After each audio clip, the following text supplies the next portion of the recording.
கோவையில் மூளைச்சாவு அடைந்து உடல் உறுப்பு தானம் செய்த 8 வயது சிறுமி வெண்பாவின் பெற்றோருக்கு முதலமைச்சர் ஸ்டாலின் நேரில் ஆறுதல் கூறினார். கோவையில் திமுக கவுன்சிலர் சந்தோஷின் 8 வயது மகள் வெண்பா மூளைச்சாவு அடைந்தார். சிறுமியின் உடல் உறுப்புகளை தானம் செய்ய பெற்றோர் சம்மதித்ததால் 7 பேருக்கு மறுவாழ்வு கிடைத்தது. இந்நிலையில் கோவைக்கு வருகை தந்த முதலமைச்சர் ஸ்டாலின் வெண்பாவின் வீட்டிற்கு சென்று அவரது பெற்றோருக்கு ஆறுதல் கூறினார். துயரமான சூழலிலும் உடல் உறுப்புகளை தானம் அளித்ததற்காக தனது நன்றியையும் பாராட்டையும் தெரிவித்துக் கொண்டார்.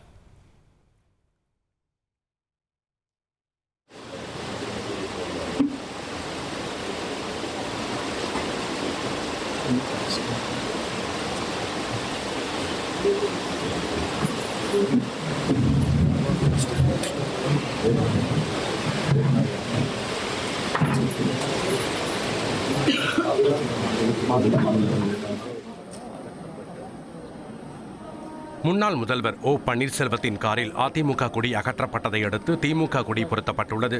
இதேபோல் காரின் முகப்பு பகுதியில் ஜெயலலிதாவின் புகைப்படம் இருந்த இடத்தில் முதலமைச்சர் ஸ்டாலின் புகைப்படம் பொருத்தப்பட்டுள்ளது.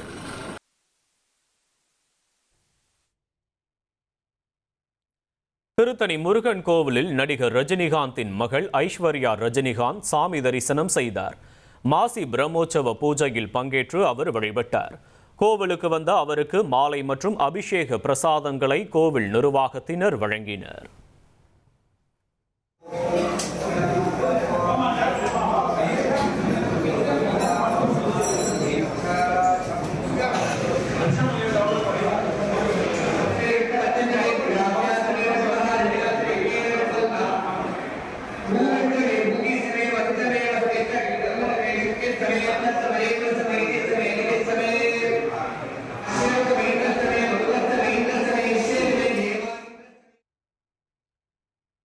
நெல்லை மாவட்டம் மாஞ்சோலையில் 1850 வாக்காளர்கள் இருந்த இடத்தில் தற்போது 78 பேருக்கு மட்டுமே வாக்குரிமை வழங்கப்பட்டுள்ளதாக குற்றச்சாட்டு எழுந்துள்ளது.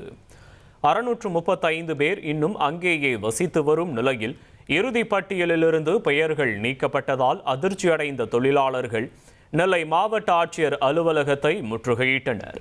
ஏற்கனவே கடந்த 6 மாதங்களாக ரேஷன் பொருட்கள் வழங்கப்படவில்லை என்றும் மகளிர் உரிமை தொகை வழங்கப்படவில்லை என்றும் அவர்கள் குற்றம் சாட்டுகின்றனர். அடிப்படை வசதிகள் செய்து தரக்கோரி நீதிமன்றம் உத்தரவிட்ட பிறகும் எந்த நடவடிக்கையும் எடுக்கப்படவில்லை என்று அவர்கள் குற்றம் சாட்டியுள்ளனர்.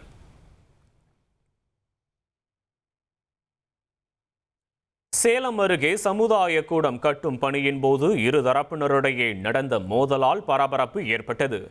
அகராதிப்பட்டினம் கிராமத்தில் உள்ள முத்துமாரியம்மன் கோவிலில் அன்னதானம் வழங்க அரசு புறம்போக்கு நிலத்தில் கூடம் அமைக்க அப்பகுதி மக்கள் முயன்ற நிலையில் ஒரு குடும்பம் எதிர்ப்பு தெரிவித்ததாக கூறப்படுகிறது.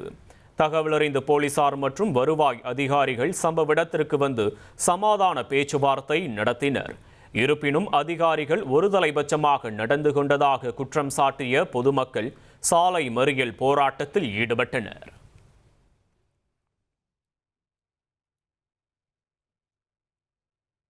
பழனி தண்டாயுதபாணி சுவாமி கோயிலில் உண்டியல் காணிக்கை 5 கோடி ரூபாய்க்கு மேல் கிடைத்துள்ளது. 500க்கும் மேற்பட்ட அலுவலர்கள் மற்றும் கல்லூரி மாணவிகள் காணிக்கை எண்ணும் பணியில் ஈடுபட்டனர்.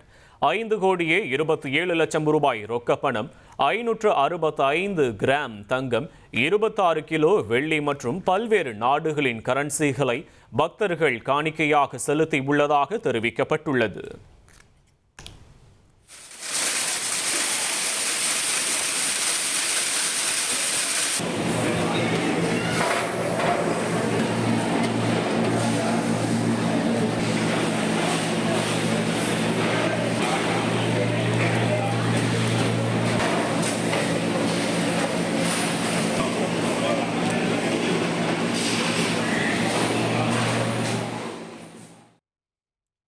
கிருஷ்ணகிரியில் மான் கறியை வீடு வீடாக சென்று டோர் டெலிவரி செய்த நபரை வனத்துறையினர் அதிரடியாக கைது செய்துள்ள சம்பவம் பரபரப்பை ஏற்படுத்தியுள்ளது.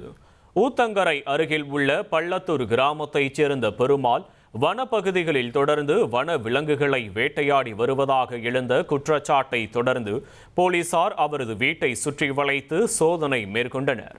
அப்போது அங்கு விற்பனைக்காக பதுக்கி வைக்கப்பட்டிருந்த மான் இறைச்சியையும் 2 மான் தலைகளும் சிக்கின. இதையடுத்து பெருமாளை கைது செய்த போலீசார் நீதிமன்றத்தில் ஆஜர்படுத்தினர். ஸ்ரீரங்கம் அரங்கநாத சுவாமி கோவில் மாசி தெப்பத் திருவிழாவின் சிகர நிகழ்ச்சியாக பந்தக்காட்சி கோலாகலமாக நடைபெற்றது. ஒற்றை பிரபை வாகனத்தில் 108 தீப்பந்தங்கள் சூழ நம்பெருமாள் எழுந்தருளி சித்திரை வீதிகளில் வீதி உலா வந்தார். இதனை ஏராளமான பக்தர்கள் ரங்கா ரங்கா என முழக்கமிட்டு பக்தி பரவசத்துடன் தரிசனம் செய்தனர்.